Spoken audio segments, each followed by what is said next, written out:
Pemirsa, kita memasuki kabar 6 penambahan. PT Pertamina Patraniaga Integrated Terminal Banjarmasin menggelar kelas mengajar mengolah kain sasirangan dengan melibatkan bubuhan disabilitas puluhan mahasiswa dari Universitas Lambung Mangkurat Banjarmasin yang mengambil tempat kegiatan di kawasan wetland Jalan Ayani Pal 3,5 Banjarmasin kemarin Kamis 4 April 2024.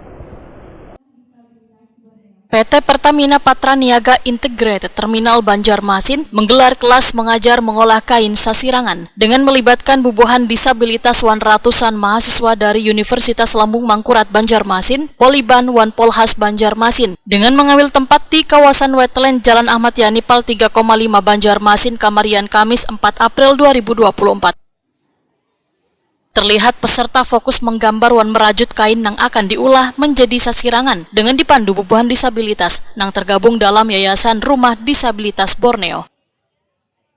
Community Development Officer PT Pertamina Patraniaga Integrated Terminal Banjarmasin, Adi Lukman Arifin, Wahetakwani Prima TV memadahkan, kegiatan ini merupakan salah satu program Pertamina bersama disabilitas berkarya. Dipilihnya sasirangan dalam kelas belajar lantaran kain sasirangan merupakan produk lokal yang harus terus dikenalkan kepada warga. Bagi mahasiswa yang memiliki kemampuan dalam menciptakan peluang usaha, maka setelah lulus menempuh pendidikan di perguruan tinggi bisa pula terjun ke dunia kerja lantaran sudah memiliki ilmu maulah sasirangan.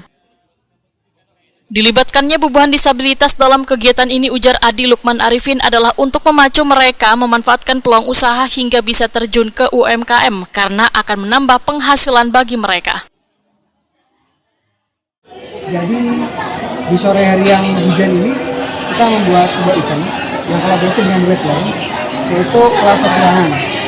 Yang pertama kita perkenalkan, ini adalah program dari Pertamina Patraniaga Integrated Terminal Banjarmasin, di mana program ini berupaya dan bisa secara maksimal untuk memberdayakan teman-teman disabilitas di Kota Banjarmasin. Nah, tujuan utamanya pemberdayaan. Yang kedua, meningkatkan awareness budaya lokal yang mulai ketinggalan zaman, dan anak muda ini mulai tidak terlalu aware dengan itu. Itu yang kedua. Yang terakhir adalah kita ingin program ini bisa berkelanjutan supaya nantinya teman-teman disabilitas itu tidak bergantung pada program-program yang sekalian itu charity. Itu utamanya.